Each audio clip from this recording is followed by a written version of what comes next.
नष्ट करने वाले, इन्हीं को सीमा में रख दिया गया, धर्म और मोक्ष की सीमा में।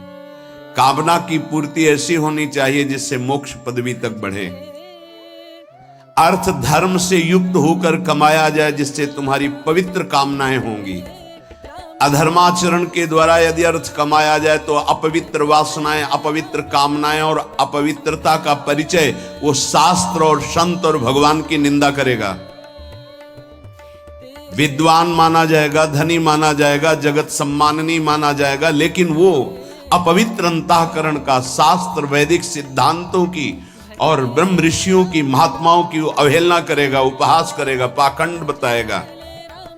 ये उस अपवित्र हृदय का परिचय होगा जो केवल अर्थ और काम का ही सेवन करने वाला है, जो धर्म को नहीं जानता और मोक्ष पद को नहीं जानता है। अर्थ और कामना की केवल पूर्ति करने की लालसा वाला वो मलिन अंतःकरण वाला हो जाता है। धर्म से अर्थ और अर्थ से कामना की पूर्ति मोक्ष पदवी तक के लिए यह हमारी शास्त्र मर्यादा है, यह हमारे धर्म की स्थिति है। पहले धर्म, फिर अर्थ, फिर कामनाओं की पूर्ति और मोक्ष पदवी की प्राप्ति। केवल अर्थ और कामना का ही उत्साह बढ़ाने वाला स्वयं मलिन अंतःकरण का और सामने मलिन अंतःकरण कर देने वाली वृत्ति प्रकट कर सकता है, ना कि धर्म और मोक्ष की। धर्म और मोक्ष रहित अर्थ और काम भाव, पिशाच भाव को प्राप्त करा देता है। वो मनुष्य रूप में असुर भाव को प्राप्त हुआ दिखाई देगा। और लिख ले, कोई भी हो, ये शब्द लिख ले, चिंता, शोक, भय, डिप्रेशन उससे जलेगा वो। यदि धर्म और मोक्ष पदवी का तिरस्कार करता है, अर्थात अध्यात्म, ब्रह्म ऋषि और महात्माओं की अवहेलना करता है, तो वो अंतिम परिणाम नोट कर ले। चिंता, शोक, भय, डिप्रेशन, नाना प्रकार की भयावह कल्पना और मृत्यु, दुर्गति इनको प्राप्त होगा। आज पूर्व पुण्य के प्रताप से तुम्हारी बुद्धि प्रवीण हो गई, लेकिन शुद्ध नहीं। शुद्ध बुद्धि, धर्म, आज तक जितने भी महान हुए हैं, कौन ऐसा हुआ है जो ब्रह्म ऋषियों की अवहेलना, शास्त्रों की अवहेलना, धर्म की अवहेलना, संयम की अवहेलना की जाए। हमारा धर्म शास्त्र कहता है सबसे पहला आश्रम है ब्रह्मचर्य आश्रम। फिर वो नैष्ठिक ब्रह्मचर्य से वैराग्य मार्ग को ग्रहण करता है, या वो संयमित ब्रह्मचर्य से गृहस्थ आश्रम को जाता है। और यहां उपदेश दिया जाता है, प्रोत्साहन दिया जाता है धर्म भ्रष्ट होने का।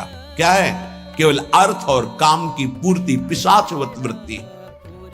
इसको जीवन नाश कहते हैं, मोटिवेशन कहते हैं। जो ऐसा उत्साह जो अपनी अनर्थ प्रदान करने वाली कुमार्गगामी इंद्रियों को अपने शासन में लेकर के सत्य मार्ग का अनुगामी बने, उसे मोटिवेशन कहते हैं, उसे उत्साह बढ़ाना कहते हैं। भोगों का उत्साह बढ़ा देना या विषयों की प्रियता का उत्साह बढ़ा देना, इसको तो पतन कहते हैं, इसको तो गिराना कहते हैं। पर आज का समाज इसी को उत्साह समझता है। कैसे अर्थ पिशाच बनूं, कैसे भोग वासनाओं का कीड़ा बनूं, बस इसको समझा जाता है। अगर सत्य विषय शास्त्र सम्मत हो, उसकी अवहेलना की जाती है। नहीं, ये शास्त्र आपको सुखी, निश्चिंत, निर्भय बनाने के लिए हैं। ये आपके ऊपर दबाव नहीं डाल रहे हैं, आपको शासन में लेकर के माया रूपी प्रपंच के दलदल से निकालने की चेष्टा बताते हैं। काम, क्रोध, लोभ, मोह, मद, मत्सर, इनकी गुलामी से मुक्त होने की बात बताते हैं। कोई भी कहीं भी हो, अंततोगत्वा देख लेना अपने हृदय में चिंता, भय, शोक, डिप्रेशन, नाना प्रकार की दुर्वासनाओं की दौड़ भाग, भला इनसे तुम्हारा उत्साह संपन्न होगा? उत्साह संपन्न होता है भगवत मार्ग से। अपने कर्तव्य, चाहे विद्यार्थी हो, चाहे कृषक किसानी करते हो, व्यापारी हो, कोई भी उद्योग करते हो, अगर आप भगवान का नाम जप करते हैं और धर्म शास्त्र के अनुसार कर्तव्य का पालन करते हैं, तो आप यहां भी सुखी रहेंगे और आपका अंतिम परिणाम भी मंगलमय होगा। शास्त्रों का उपहास कर देना, संतों का उपहास कर देना, ये 2 मिनट की बात होती है, लेकिन इसका परिणाम जब आएगा तो पूरे के जन्म व्यतीत हो जाते हैं। आज बुद्धि प्रवीण हुई है, पवित्र नहीं। जब बुद्धि पवित्र होगी तब आप जान पाओगे शास्त्र क्या है। ऐसे ही जो मनावे सो खाओ, जैसे मनावे वैसे भोगो, जैसे मनावे वैसे आचरण करो, और आप शास्त्रों का ज्ञान जान जाएंगे। ये शास्त्र अध्यात्म का वो परम आनंद छुपाए हुए बैठे हैं, जो गुरु कृपा से चाबी मिलती है और खुलती है तो परमानंद में डूब जाता है। उसी आनंद की प्राप्ति के लिए आप विषयों में भी जो लगे हुए हैं, खोज कर रहे हैं, वो इसी आनंद की खोज करें। वो विषयों में नहीं है, वो परमात्मा तत्व में है। आज मान लो या अंतिम समय घुटने टेक देना, देख लेना। जब तुम हार जाना तब देखना तुम्हारे लिए मार्ग एक दिखाई देगा आनंद का। वो है भगवान की शरणागति, वो है अध्यात्म, वो है शास्त्र सम्मत मार्ग। पुमर्थाश्चत्वारो दिशि विधयांजलि पुटम। यदि आप भगवत आराधना करते हैं तो आपकी अंजुलि में चारों पुरुषार्थ रखे हुए, हाथ में धर्म अर्थ काम मोक्ष।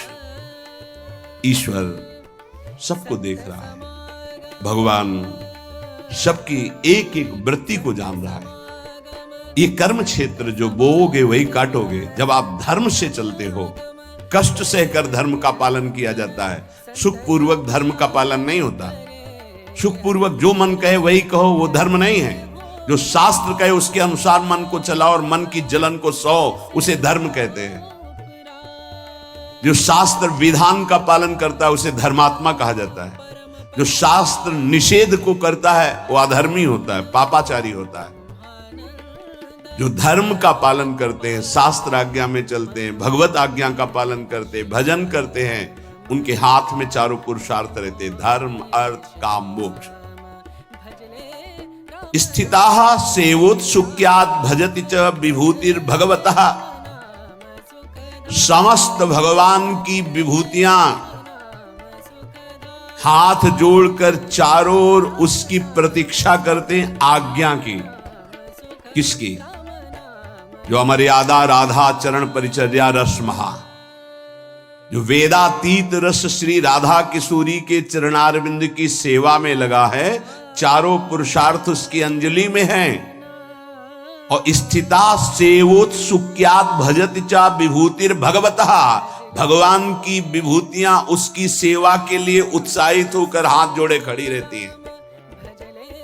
वास्तविक ईमानदारी से जो भक्ति में अपने चित्त को डुबो रहा है, शास्त्र मर्यादा के अनुसार आचरण कर रहा है, उसके लिए कुछ दुर्लभ नहीं।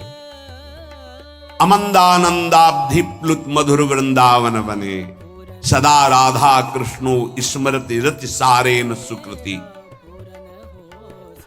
धन्य है वो